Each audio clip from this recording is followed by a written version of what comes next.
Secret in the latest episode 19 की शुरुआत में हम देखते हैं शैडी जाओ को आवाज़ देने लगती है और कहती है दरवाज़ा खोलो। जाओ दरवाज़ा खोलता है और सॉन्ग बाथरूम में छुपा होता है। शैडी और शियान अंदर आते हैं और सॉन्ग को ढूंढने लगते हैं। फिर शैडी को बाथरूम दिखता है। वो कहती है सॉन्ग बाहर आ जाओ, मुझे मालूम है तुम्हें सस्पेंड कर दिया गया है। आखिरकार सॉन्ग बाहर आता है और शैडी उसे देखते साथ मारना शुरू कर देती है। वो जाओ और शियान को कमरे से बाहर निकाल देती है और कहती है मुझे उससे अकेले में बात करनी है। जाओ और शियान दोनों बाहर खड़े होते हैं। जाओ कहता है चलो मैं तुम्हें यूनिवर्सिटी छोड़ आऊं। शियान कहती है मेरा बैग अंदर ही है। शैडी सॉन्ग को अभी भी मार रही होती है। वो कहती है तुम मुझसे दूर क्यों गए। वो कहता है अगर तुम मुझे ऐसे ही मारती जाओगी तो मैं पायलट कैसे बनूंगा। शैडी कहती है तुम अब भी बनना चाहते हो और तुमने मेरी कॉल्स क्यों नहीं उठाई, सिर्फ मुझे टेक्स्ट की और कहा मुझे ढूंढने की कोशिश मत करना, तुम अपने आप को समझते क्या हो। वो कहती है तुमने ही तो कहा था हम लोग लॉन्ग डिस्टेंस रिलेशनशिप में होंगे और तुमने ये सब से खुद ही छुपना चाहा, उसे फेस नहीं करना चाहा।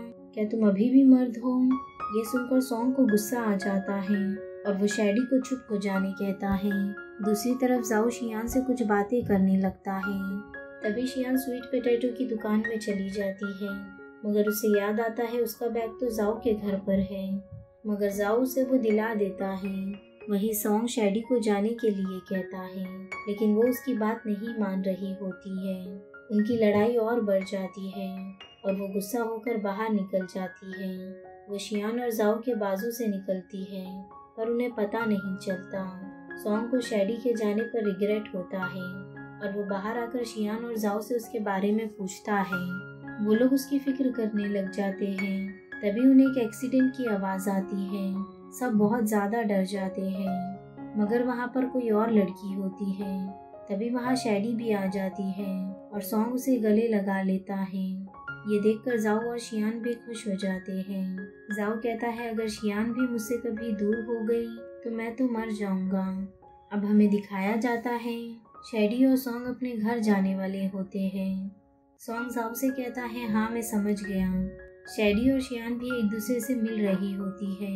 शैडी कहती है जाओ अगर शियान को कुछ हुआ तो मैं फिर से आ जाऊंगी और तुम्हें पकड़ लूंगी। जाओ उसे कहता है ऐसा कुछ नहीं होगा। वो कहती है ये सुनकर अच्छा लगा। अब सॉन्ग और शैडी चले जाते हैं और शियान और जाओ भी यूनिवर्सिटी चले जाते हैं। रात को जाओ हॉस्पिटल आता है। वो देखता है उसकी माँ पापा के बेड के पास सर रखकर सोई होती है और पापा उन पर जैकेट डाल रहे होते हैं ताकि वो सुकून से सो सके।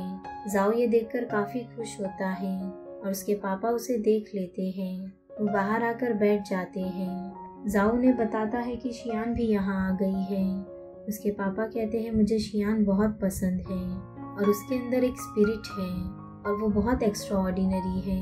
वो जाओ से कहते हैं मैं जायांगलिंग में तुम्हारी माँ को रखना चाहता था पर तुम्हारी माँ एक स्टेबल फैमिली में रहना चाहती थी और मेरे साथ नहीं आना चाहती थी, इसलिए हमारे बीच बहुत लड़ाई होती थी और मैं सोचता था कि तुम्हारी मॉम तुम्हें वहाँ अकेले नहीं संभाल पाएगी, पर उन्होंने तुम्हारी कितनी अच्छी परवरिश की और जब मेरा एक्सीडेंट हुआ तो वो सब कुछ भुलाकर मेरे पास आ गई और मेरी कितनी देखभाल की। आज मैंने तुम्हारी माँ को ऐसा सोते देखा तो मुझे बहुत अफसोस हुआ कि क्यों मैंने इन्हें इतना इंतज़ार कराया। जाओ की मॉम भी ये सब बातें सुन रही होती है और जाओ के पापा के पास आकर जैकेट देती है। वो कहती है बाहर ठंड है, आपको ठंड लग जाएगी। जाओ के पापा कहते हैं तुम जहाँ भी जाओगे तुम्हें सक्सेस मिलेगी, पर मैं ये नहीं चाहता कि सक्सेस मिलने के बाद तुम अकेले रहो और मुझे और अपनी माँ को कभी अपनी सक्सेस में रुकावट न बनने देना। हम लोग ठीक हैं, इसलिए हमारी फिक्र मत करो। अब हमें दिखाया जाता है कि फैंकी और जाओ बातें कर रहे होते हैं। वो कहते हैं आखिर तुम मान ही गए कि तुम्हारे दिल में शियान के लिए फीलिंग्स हैं। जाओ कहता है क्या तुम मेरी एक मदद करोगे। वो कहता है हाँ ज़रूर, और वैसे भी मैं लड़कियों को चेस करने में एक्सपर्ट हूँ। अब जाओ सॉन्ग को वीडियो कॉल करता है और बातें करने लगता है। वो लोग मिलकर जाओ को आइडिया देने लग जाते हैं। सॉन्ग कहता है तुम शियान को हॉन्टेड हाउस ले जाओ, मैं भी शैडी को लाता हूँ, और बताता है मैं शैडी को पहले वहाँ ले जा चुका हूँ वो बहुत डर गई थी और चिल्लाने लगी थी और उसने मुझे हक कर लिया था। फ्रैंकी कहता है तुम उसे अम्यूजमेंट पार्क ले जाओ और तुम उसका हाथ पकड़ लेना। जाओ कहता है मेरा दिमाग खराब हो गया था जो तुम दोनों से हेल्प मांगी। फिर अगले दिन दिखाया जाता है कि सुबोकोंग की असिस्टेंट उसे बताती है आपकी एक मीटिंग बाहर है और उसकी आज शाम की टिकट होती है। सुबोकोंग उसे अगले दिन की टिकट कराने कहता है।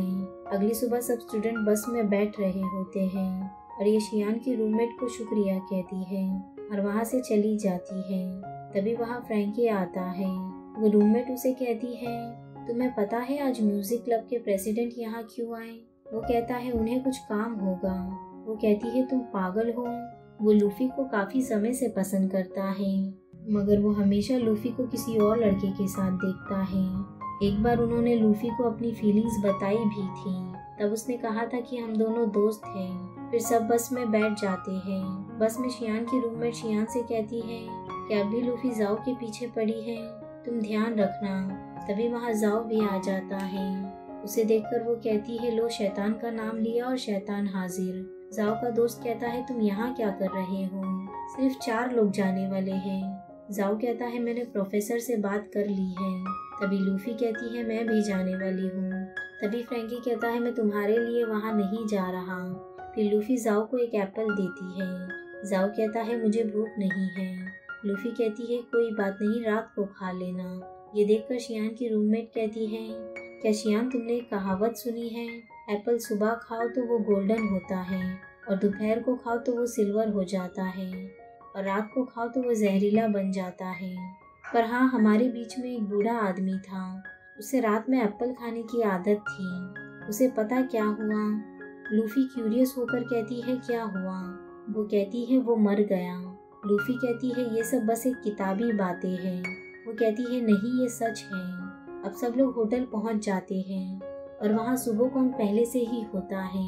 वो शियान के पास आकर बातें करने लगता है। फ्रैंकी शियान से कहता है ये कौन है? वो कहती है ये मेरा सीनियर है। जाओ भी उससे मिलता है और सुबोकोंग कहता है हमारी कंपनी कंपटीशन ऑर्गेनाइज कर रही है। फिर सब लोग लिफ्ट में चले जाते हैं और ये लोग इंतजार कर रहे होते हैं। शियान भी जाने लगती है। जाओ उसे रोक लेता है और कहता है लिफ्ट फुल हो गई है। शियान देखती है तो लिफ्ट में जगह होती है। वो फ्रैंकी और वो दोनों लिफ्ट में चले जाते हैं और कहते हैं अब तो ये फुल हो गई है ना। अब शियान अपने रूम में जाने के लिए कार्ड की निकालती है तो जाओ उससे वो छीन लेता है और कहता है मुझे एक्सप्लेन करने का मौका तो दो। जाओ कहता है जब उस दिन तुम सुबोकोंग से बात कर रही थी तब मैंने सब सुन लिया था और मुझे बहुत बुरा लगा था कि तुम मेरे लिए इतना स्ट्रगल कर रही हो, इसलिए मैंने सोचा कि मैं तुमसे दूर हो जाऊंगा तो तुम अपनी लाइफ में फोकस करोगी और मैं तुम्हें देखने से डर रहा था कि तुम मुझे देखोगी तो क्या कहोगी, क्योंकि अब मैं पुराना वाला जाओ नहीं रहा जो तुम्हें एनर्जी देता था। जब तुम यहाँ आई तो मैं तुम्हारी केयर करने से खुद को रोक नहीं पाया और ना हम दोनों का फ्यूचर सोचने से खुद को रोक पाया, लेकिन ये वो फ्यूचर नहीं जिसके लिए तुम इतनी कुर्बानी दो। शियान कहती है मैं समझ सकती हूँ कि तुम्हें फिक्र होगी और मुझे किसी की भी ओपिनियन से कोई फर्क नहीं पड़ता। मुझे तुम्हें चेस करने के लिए एक सिंपल रीजन यही थी कि मैं तुम्हें पसंद करती हूँ और क्या तुम जानते हो कि सच्ची मोहब्बत क्या होती है? तभी वहाँ लूफी आ जाती है। वो शियान को देखकर चली जाती है। लूफी कहती है तुम शियान को पसंद नहीं करते ना। जाओ कहता है मैं उसे पसंद करता हूँ, तुम्हें प्रॉब्लम क्या है? फिर जाओ फ्रैंकी के पास बैठा होता है। वो कहता है शियान ने तुम्हें तो सीधा सीधा ही रिजेक्ट कर दिया और हमारे प्लान्स भी। जाओ कहता है तुम शियान की रूममेट से कांटेक्ट करो और फिर वो लोग बातें करने लग जाते हैं। जाओ फ्रैंकी से वादा करता है कि वो प्रोफेसर के काम में उसकी मदद करेगा और अब वो लोग प्लान बनाने लग जाते हैं। फिर शियान की रूममेट शियान से कहती है कि क्यों ना कल हम बाहर जाएं। शियान मान जाती है। अब अगले दिन शियान वहाँ जाती है तो वहाँ जाओ भी आ जाता है। शियान समझ जाती है कि ये सब इन लोगों का प्लान है और वो वहाँ से जाने लगती है। वो लोग शियान से कहते हैं यहाँ की टिकट बहुत महंगी है, हमें इन्हें वेस्ट नहीं करना चाहिए, तो शियान मान जाती है। वो लोग प्ले एरिया में जाते हैं। शियान कहती है ये तो बच्चों के लिए है। जाओ कहता है हाँ यहाँ हॉन्टेड हाउस नहीं है। वो लोग प्लान बनाते हैं कि वो लोग कम्पीट करेंगे। जाओ कहता है अगर मैं पहले बाहर आया तो मैं जो कहूँगा वो तुम करोगी, और तुम आई तो तुम कहोगी वो मैं करूँगा। अब वो लोग डील कर लेते हैं। शियान अंदर जाकर थोड़ा घबरा जाती है। जाओ उसके पास आ जाता है और शियान पहले बाहर निकल जाती है। अब वो लोग सोचते हैं कि ये तो अनफेयर होगा, इसलिए वो लोग फिर से एक कंपटीशन करते हैं। अब वो दोनों गन शूटिंग करते हैं और बहुत सारे गेम्स खेलते हैं। वो लोग एक जगह पर आकर बैठ जाते हैं और शियान बलून्स देखने लगती है। वो कहती है बचपन में मैंने एक बार अपनी माँ से बलून लेने को कहा था, लेकिन उन्होंने नहीं लिया था, लेकिन मेरे भाई को लाकर दे दिया था। अब शियान कहती है मैं मैस गेम जीती थी, अब तुम जाओ और मेरे लिए मैस गेम खेलो। जाओ कहता है मैं खेलूंगा और शियान की तरफ देखने लगता है। जाओ मैस गेम खेलता है और शियान के लिए बलून लाता है, पर जाओ से गलती से बलून कट जाता है और सिर्फ एक ही बचता है। जाओ शियान के पास आकर माफ़ी मांगता है और कहता है माफ़ करना, तुम्हारे सारे बलून उड़ गए, मैं तुम्हें देना चाहता था लेकिन सिर्फ एक ही बचा है। शियान कहती है कोई बात नहीं, एक ही काफ़ी है। अब रात के वक्त बारिश हो रही होती है और जाओ कुछ चीज़ें लाता है और अपनी जैकेट शियान को दे देता है और शियान के सर पर हाथ लगाता है तो वो बहुत गर्म होता है और उसके हाथ एकदम ठंडे होते हैं। तभी शियान कहती है कि हम लोग बार बार बारिश में फंसे हैं। जाओ कहता है हाँ, हम हाई स्कूल में 2012 फिल्म देखते हुए भी बारिश में फंसे थे। शियान कहती है वर्ल्ड एंड के लिए फायरवर्क्स तुमने किए थे ना। जाओ कोई जवाब नहीं देता।